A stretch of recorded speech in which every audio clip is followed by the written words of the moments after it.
This is Bloomberg Law with June Grasso from Bloomberg Radio. I have a warm spot in my heart for TikTok because I won youth by 34 points.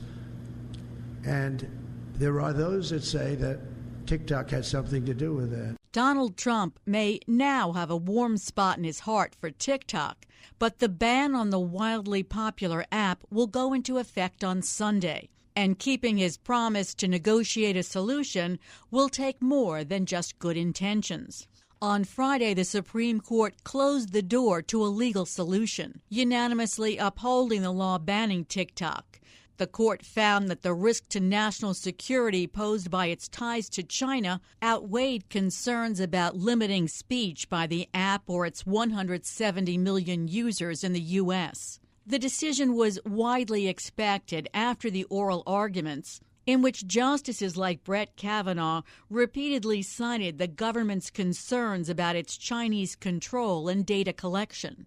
I think Congress and the president were concerned that China was accessing information about millions of Americans, tens of millions of Americans, including teenagers, people in their 20s, that they would use that information over time to develop spies, to turn people, to blackmail people, people who a generation from now will be working in the FBI or the CIA. Joining me is Eric Goldman, a professor at Santa Clara University Law School and co-director of the High Tech Law Institute. Eric, tell us about the court's reasoning in deciding the TikTok ban was okay. The court upheld the ban on TikTok using a medium level of constitutional scrutiny. And in so doing, then, they gave substantial credit to Congress's findings that TikTok posed a threat to national security because of the Chinese government's capacity to capture sensitive U.S. resident data. What did they say about the free speech rights of TikTok and the content creators? They didn't really talk about the free speech rights so much. And it's really a gaping hole in the opinion that the court doesn't really seem to care that 170 million Americans are going to have to change how they talk to each other. That just didn't really compute in the court's calculus. When a court faces the executive branch and the legislative branch saying there are national security concerns, do they sort of just close up shop? Not always. National security concerns aren't a free pass around the First Amendment, but in this case, the court was extraordinarily deferential to those findings. And that's in part because this case did not go through normal judicial review by its own terms. It skipped one of the normal steps where the facts are developed. And so many of the facts that were posed by the bill that the court accepted might have been more aggressively challenged if there had been a chance to contest those facts in a lower court. There was some discussion during the oral arguments about the secretive nature of some of the evidence. Did that come into play at all? It did not. The court disregarded all the secret evidence, as did the lower court that opined upon this case. And they relied solely upon the justifications that were offered in public. During the oral arguments, it seemed like Justice Gorsuch might be the one vote to strike down the TikTok ban, but he voted with all the other justices to uphold the ban. What did he say in his concurring opinion? Justice Gorsuch raised a number of concerns about both the procedure and the substance of the court's ruling. And yet, he also seems to be taking an incredibly hard line. In his opinion, he might have been suggesting that he would have upheld the law even if the most rigorous level of constitutional scrutiny would have applied. And so I think in the end, there was this xenophobia, this fear of China that pervades the bill and unfortunately pervaded the Supreme Court's opinion as well. And Justice Gorsuch definitely bought into that xenophobia. What was the standard of scrutiny that the court used in analyzing the ban? What the court did is that they said that this law was content neutral, not content based. And they said that all it does is just dictate who can own TikTok, and that's a content-neutral way of controlling speech. To me, that's just mockable. That's ridiculous to think that determining the owner of a speech venue has no impact on the speech that will be available on the venue. We see that all the time when media companies change ownership. New owners come in, the policies of that publication change.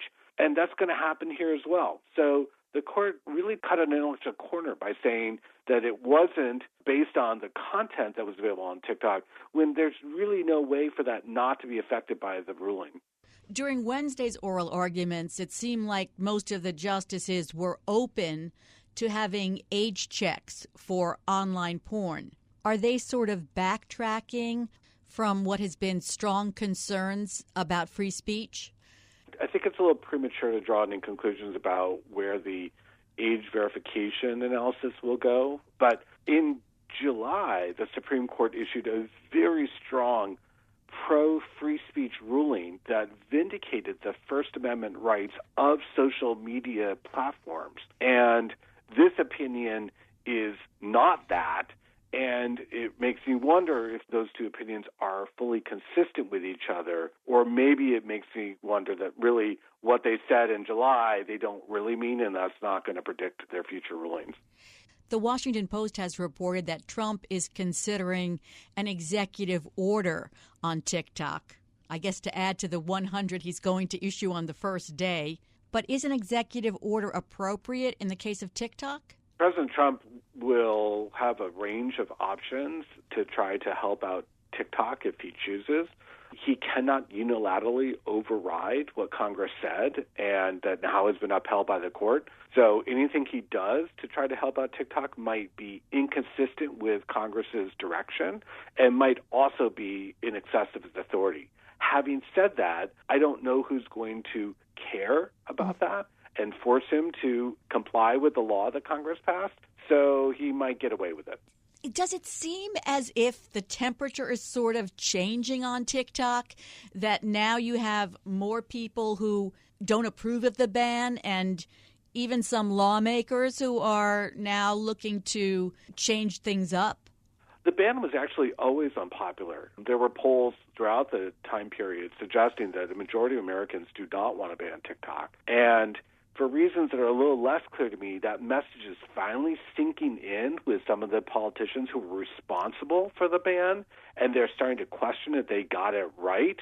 And in particular, President Biden has indicated that he might not take any action during his remaining hours as president and kick the matter over to President Trump. Now, Biden doesn't have to help out TikTok at all. He could start that enforcement on the moment the law goes into effect. And yet he seems to be questioning whether he should have even been in support of this bill. So I don't really understand why the temperature has changed, but I do agree with you that people are questioning the legitimacy of this bill at the same time the Supreme Court gave it a clean bill of health. Biden himself was on TikTok, and Newsweek reported that 9 senators and 12 House members who voted for the TikTok ban also had accounts. So apparently they didn't have concerns about national security or data collection. Well, and incoming President Trump also said that TikTok was an important part of his campaign strategy. And so it really reinforces the speech risks of banning any app that allows people to talk to each other. Those apps enable conversations that may not exist anywhere else, and taking those apps out of the marketplace then distorts speech in a way that we can't necessarily predict. But that's why the First Amendment prevents us from having to worry about that. We're not supposed to be worried about losing our ability to talk to each other because the First Amendment protects it. And that's why it's so painful to me that the Supreme Court didn't vindicate those First Amendment rights. So, Eric, during the oral arguments, the attorney for TikTok said that it was going to go dark on Sunday. What happens if it goes dark? I don't know what going dark means. We know that the law requires the app stores to stop making the TikTok app available for download. That is a form of going dark, but that's, I think, not what most people would be referring to. And it's unclear what other consequences will happen to people who've already installed the TikTok app after the ban goes into effect. Now, if President Biden kicks the can over to President Trump, who then says, we're going to withhold enforcement so that we can figure something out, it's possible that no one's actually going to change their behavior. And so there won't be any going dark because of these representations from the enforcement side. But would the app stores want to take the chance, knowing that they could be subjected to these massive fines? The app stores may have defenses that have been untested, but for the most part, the app stores are almost certainly going to cater to the instructions of Congress. They have very little incentive to stand up on behalf of the individual app. They didn't show up in the litigation to express their own concerns about their free speech rights, and they're used to being ordered around by other governments outside the United States about which apps they can carry. And they don't really care as long as they can continue to function as app stores. So the app stores have really shown zero spine or backbone when it comes to standing up on behalf of their apps or their users. They'll just do whatever the government tells them. There are a lot of obstacles in the way of a sale, including that ByteDance has said it doesn't want to sell TikTok. Under the law, does it have to be a sale, or can there be some other kind of negotiated settlement? It has to be a sale. There's nothing that President Trump could do to broker some intermediate deal, and I don't think he would want to. If President Trump gets involved and if he's able to negotiate, he's almost certainly going to steer the ownership of TikTok into the hands of one of his oligarch buddies, and it's a form of basically looting the situation. There'll be a wealth transfer from TikTok's current owners into the hands of one of Trump's friends who is going to get a cheaper price due to the distress sale. And what's ironic is that the most popular apps so far for TikTok users looking for an alternative are also Chinese-owned. Yeah, so I call it a diaspora, that people are going to flee TikTok and spread through the internet and other venues. But those who are going to other Chinese-owned or affiliated apps aren't really solving their problem, because the law can also apply to those other apps.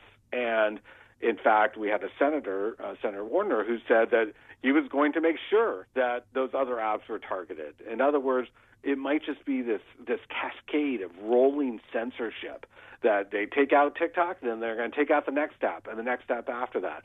And there's no natural boundaries. The Supreme Court has blessed the practice of just kicking apps out of the United States. So all those people who think they're, being clever are not really solving their problem, but it's a sign of how people are voting with their internet connections to say this is a really stupid solution.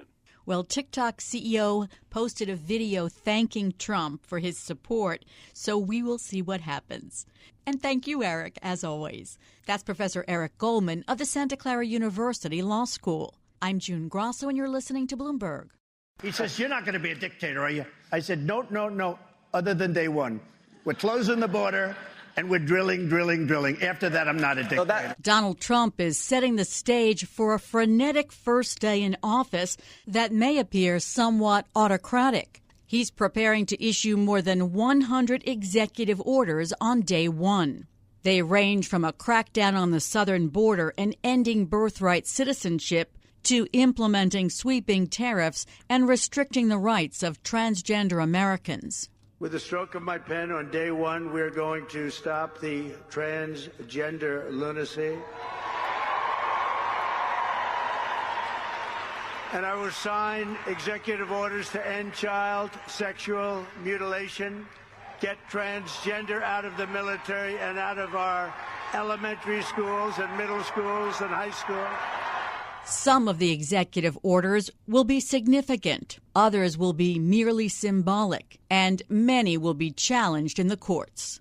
Joining me is constitutional law expert David Super, a professor at Georgetown Law. David, explain what an executive order is and the power it carries. An executive order is simply a formal directive from the president as head of the executive branch to any or all of his subordinates. It can be something that is called for by an act of Congress. It can be issued under the president's constitutional authorities as commander-in-chief and as head of the executive department of government. Are there areas or things that the president can't do by executive order? Yeah, the president can't do anything that he doesn't have the authority to do either from the Constitution or Congress. So he can't amend or repeal laws. He can't abridge people's First Amendment or due process freedoms. He can't exercise powers that are not his. Do most executive orders require agencies to perform actions? For the most part, yes, because most laws delegate authority to agencies.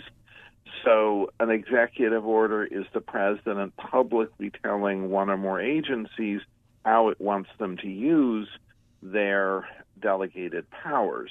Very few matters, not none, but very few, are delegated directly to the president. So then when an agency is ordered by executive order to do something, they have to go through the Administrative Procedure Act and the rules process, so it can't be done immediately. No, and the agency can't do more than the law allows it to do. So the president can direct the agency to do 6 things, but if the agency only has legal authority to do 4 of them, then that's all that's ever going to happen. So Donald Trump says that he is going to issue 100 executive orders on day one. And to put that into context, as of Monday, President Biden has issued 155 executive orders over 4 years. Do you think Trump wants to create shock and awe with this flood of orders? Oh, I think that's the idea. There have been a number of statements from the president and from members of his team suggesting that they intend to have a shock and awe entrance. Immigration enforcement is and always has been Trump's number one priority. He has said that on day one, he's going to close the U.S. southern border, reinstate his travel bans, and suspend refugee admissions into the country. Can he do those things by executive order? He can do things that sound like that. And if the goal of this is publicity, then perhaps he can get the publicity he is seeking. But there's very extensive laws about the ability to limit travel, about refugees' ability to seek to come to this country, and a number of the things in that area that have been discussed publicly are probably illegal. The Supreme Court did uphold his Muslim travel ban, but circumstances have changed since then. So is there any guarantee the Supreme Court would uphold another travel ban?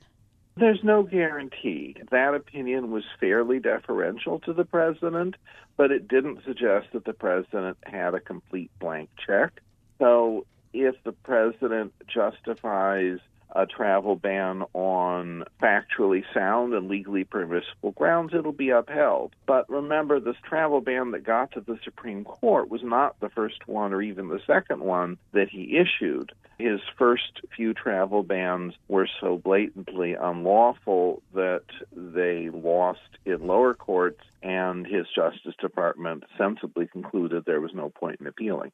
Are courts generally reluctant to stay or to overturn an executive order? Do they give a lot of deference to the president? I don't know that that's generally true.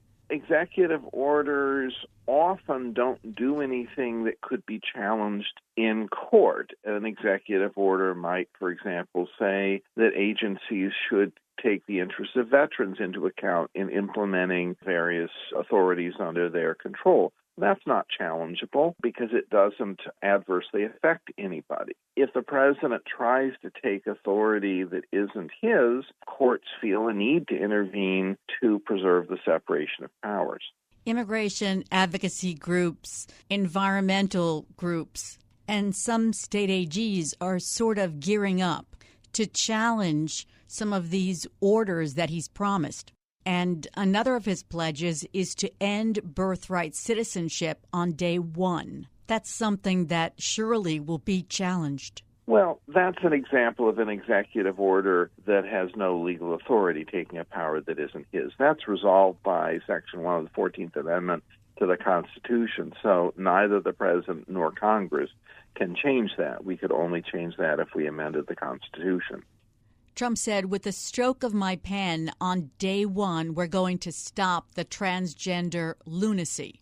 He also said that in his administration, the official policy of the U.S. government will be that there are only two genders, male and female. What can he do to restrict transgender rights as he wants to? The most significant thing that he can do, and something he's already been doing, is feeding the flames of bigotry and hostility and hatred. I don't think there's any question that a significant number of transgender children will be driven into depression and some to suicide as a result of this hateful rhetoric. That's clearly within his power. Controlling what happens in schools that are run by state and local governments is not within his power. What about preventing transgender people from being in the military? The president has considerable authority as commander-in-chief to take steps to make the military more effective for the country. Whether the courts would consider purging people who are serving in the military honorably and have shown loyalty and proficiency is another question. He also said he's going to do something that's reminiscent of what he attempted in his first term. He said he's going to sign an executive order directing every federal agency to immediately remove every single burdensome regulation. And he said that for every regulation that a federal agency wants to put into effect, it has to remove 10 regulations. That's up from his first term, where he said they have to eliminate 2 regulations for every 1 new regulation.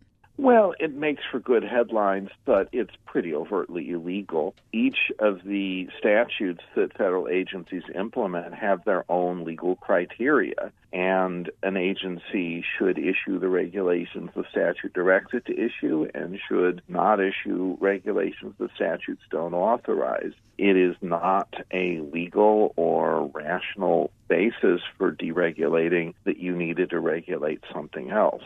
He can't do that, and if an agency tries to do repeals of the kind he's talking about, those will surely be challenged and struck down in court. So out of the 77 major rules in his first administration that were challenged, Trump won 31.2% of the time, according to an analysis by NYU Law School's Institute for Policy Integrity. What difference, if any, does it make that in his first term, the Chevron doctrine was in place, but in his second term, there is no Chevron doctrine, so that deference to agencies with ambiguous rules is gone. Would that make any difference? That'll mean he'll lose more. The Chevron doctrine was an enormous help to President Trump in his first term. A number of very questionable legal rulings were sustained on that basis.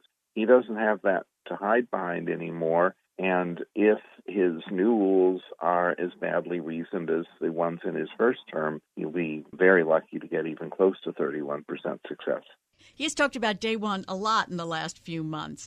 And he said, look, I can undo almost everything Biden did through executive order. And on day one, much of that will be undone. A president can revoke the executive orders of his predecessor. The president generally can revoke the predecessor's executive orders, and he could sign a new executive order with a list of prior executive orders that are rescinded.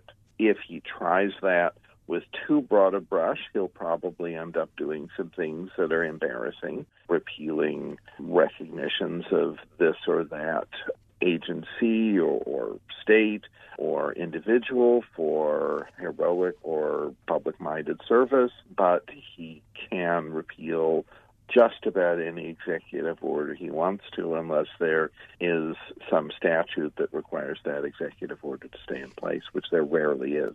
We assume he's going to rely on executive orders a great deal. Was there another president who relied a lot on executive orders?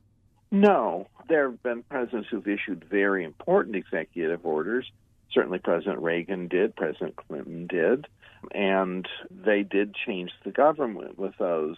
But they were targeted at particular things that were within their authority and particular things that the government could actually do. We'll see how long it takes for a lawsuit to be filed challenging one of Trump's executive orders. Thanks so much, David. That's Professor David Super of Georgetown Law. I'm June Grasso, and you're listening to Bloomberg.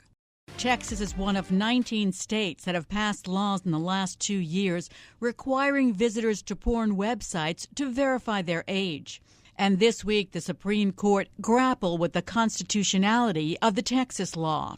Chief Justice John Roberts and Justice Amy Coney Barrett expressed concerns about how easily teenagers can get access to porn these days with just the click of a button. Technological access to pornography obviously has exploded. I mean, kids can get online porn through gaming systems, tablets, phones, computers. Let me just say that content filtering for all those different devices, I can say from personal experience, is difficult to keep up with. So, and I think that the explosion of addiction to online porn has shown that content filtering isn't working. But the Free Speech Coalition, an adult entertainment industry trade group, is challenging the law, saying it violates the privacy of adults by requiring them to submit personal identifying information online, making them vulnerable to hacking or tracking. Much of the argument centered on what type of legal standard should be used in reviewing the law. Here's Justice Ketanji Brown Jackson. I thought the work of rational basis review and strict scrutiny was to evaluate whether this is too burdensome. That we say, because the adults have a certain scope of First Amendment rights, you can only impose a burden that is the least restrictive way of reaching your compelling interests. Joining me is First Amendment expert Eugene Volokh, a professor at UCLA Law School. Eugene, Justice Sonia Sotomayor said the issue is the level of scrutiny to be applied to the law. Is that the real issue in the case? It is an issue, but it's in some respects a matter of legal labeling. There's a deeper issue behind it. If we just step back, we can think of two kinds of speech. One is speech that falls within a First Amendment exception. Could be true threats of criminal conduct, could be incitement to crime, could be obscenity in the sense of hardcore pornography that is illegal for everybody. That kind of speech fits within a First Amendment exception. It's constitutionally unprotected. Once you apply the right test to determine whether it fits into one of those categories, at that point, restrictions on that speech might be seen as justifiable so long as there's a so-called rational basis for them, which is to say they'll be upheld, again, once the court concludes the speech is unprotected. Second category of speech is all sorts of other speech, political advocacy, scientific speech, discussion about personal matters, that is protected. If the government wants to restrict that based on its content, it really does have to show there's a compelling government interest. The law is the least restrictive way of serving that interest. That's a very hard standard to show. But there is this third category that the court has recognized over the decades, and that is speech that is unprotected for minors, so-called harmful to minors or obscene to minors, therefore unacceptable to be distributed to minors, but at the same time is constitutionally protected for adults. A lot of pornography is that way. It's basically protected for adults, but if you're trying to distribute it to minors, it is constitutionally unprotected. The question is what happens when there are laws that limit speech within this kind of weird intermediate category. And at the same time, those laws pretty much invariably also burden speech that is aimed at adults or that will be received by adults. So the question is, how do you reconcile the permissibility of trying to shield minors with the fact that any such restriction will impose some burdens on adults, and age screening will in particular interfere in some measure with adults' privacy because it might require them to identify themselves in various ways. Those were the questions that the court was really dealing with. The Fifth Circuit upheld the Texas law by relying on a 1960s case about a New York bookseller verifying the age of customers before selling adult material. Was that the case that they should have been relying on? So the problem is that the court has two precedents that are pretty close to on point and that point in pretty different directions. So in 1968, the Supreme Court upheld, in a case called Ginsburg versus New York, upheld a law that basically said it's illegal to sell certain pornographic materials that are protected for adults. It's illegal to sell them to minors. And it's illegal to do that if you know the person is a minor or reasonably should know the person is a minor. And one way of determining the law said is whether someone is a minor is by carding the person, by asking to see an ID. And on the other hand, if somebody comes in and they look kind of borderline and you don't card them, well, then you could be criminally punished because you reasonably should have known that the person was a minor. But then in Ashcroft v. ACLU2, a 2004 case, the Supreme Court struck down a law that aimed at shielding minors on the Internet from this kind of harmful to minors, obscene to minors material. And it said, well, on the Internet, there are other alternatives that you could use that avoid the burden on adults. For example, filtering. So having software running on the computer that filters out certain pornographic websites in the discretion of the computer's owner, who presumably would be the parent. So those precedents point in opposite directions. Now, in some sense, and probably in a substantial sense, Ashcroft v. ACLU2 seems more on point because it is actually factually very similar. It also involved Internet speech. On the other hand, the court there was really quite tentative, and it said, well, a lot depends on fast-changing technology. Justice Breyer had a dissenting opinion where he said, look, filtering isn't really that effective. Filtering didn't seem to get such good reviews by the justices at the oral arguments. A lot of justices were pretty skeptical about filtering. Like after 20 extra years of experience and 20 extra years of technological development, their view was, filtering when every child has a smartphone, has access to friends who have smartphones and such, just isn't going to do much. So that's why some of the justices at least seemed a lot more open to applying Ginsburg and suggesting that, look, this is just the online analog of carding people as was used with porn stores. What standard of review were most of the justices leaning toward? I think quite a few of the justices were open to strict scrutiny, in part because Ashcroft v. ACLU2 did apply that. And then there are other cases, not quite as squarely on point, but dealing with technologically distributed pornography, electronically distributed pornography, which also applied strict scrutiny. The real question is, what does that end up meaning? Because even the challengers said, well, in this situation, some laws, some regulations might pass strict scrutiny. It's just that the particular Texas law doesn't, partly for technical reasons having to do with the law, and partly because filtering is the less restrictive alternative. One thing, for example, that the challenger said is filtering is actually, in some respects, more effective because filtering can deal with foreign porn sites, whereas the Texas law would have no effect on foreign porn sites if the foreign company has no assets in Texas and no employees in Texas. So the challengers say this particular law would be struck down. I think majority of the court would say at least certain laws should be upheld. Majority of the court also seemed to be open to some kind of online age verification. So I think their view was states probably have the authority to require some kinds of age verification as a backstop to parent-level filtering and device-level filtering, that they could try to wear belt and suspenders in this kind of situation in order to provide more effectiveness at shielding minors, but maybe not this particular law. Maybe a law would have to provide more privacy-protective age verification options, for example. There's also sounded like some sympathy among some justices to kind of punt a little bit, to say the right standard is strict scrutiny, and we're going to send it back to the Fifth Circuit, to the federal appellate court that upheld the law, to reconsider the issue and to see whether the district court was right in saying that, well, the law fails strict scrutiny, or maybe the Fifth Circuit might say, no, the law actually passes strict scrutiny, or do something in between.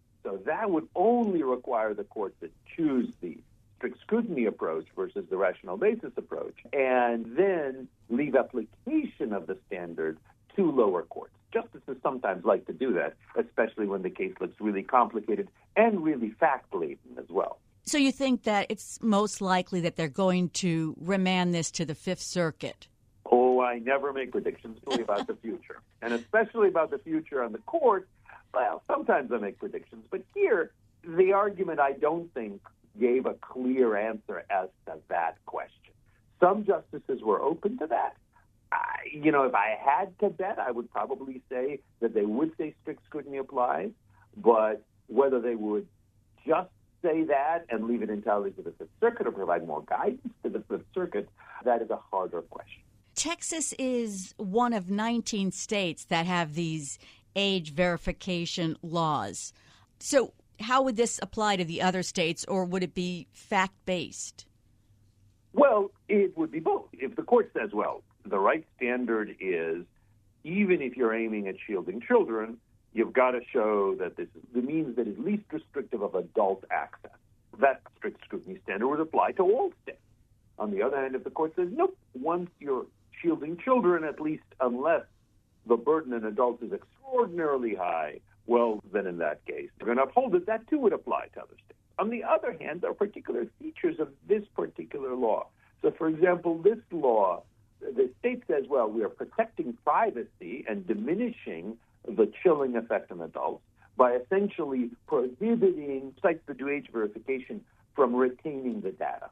What the challengers say, nothing in the law says that you can't give away the data or sell the data. So long as you don't retain it, you can sell it to someone else. Well, that's a feature that I don't know how many of the other states have, but I imagine some of them don't have this feature. So the court focuses on that and says, well, that makes this law unconstitutional because either it fails strict scrutiny or because it's too grave a burden on adult access. Well, that might have very little effect on other state laws that don't have this peculiar feature. Thanks so much, Eugene. That's Professor Eugene Volokh of UCLA Law School. And that's it for this edition of the Bloomberg Law Show. Remember, you can always get the latest legal news on our Bloomberg Law podcast. You can find them on Apple Podcasts, Spotify, and at www.bloomberg.com/podcast/law. And remember to tune into the Bloomberg Law Show every weeknight at 10 p.m. Wall Street time. I'm June Grasso, and you're listening to Bloomberg.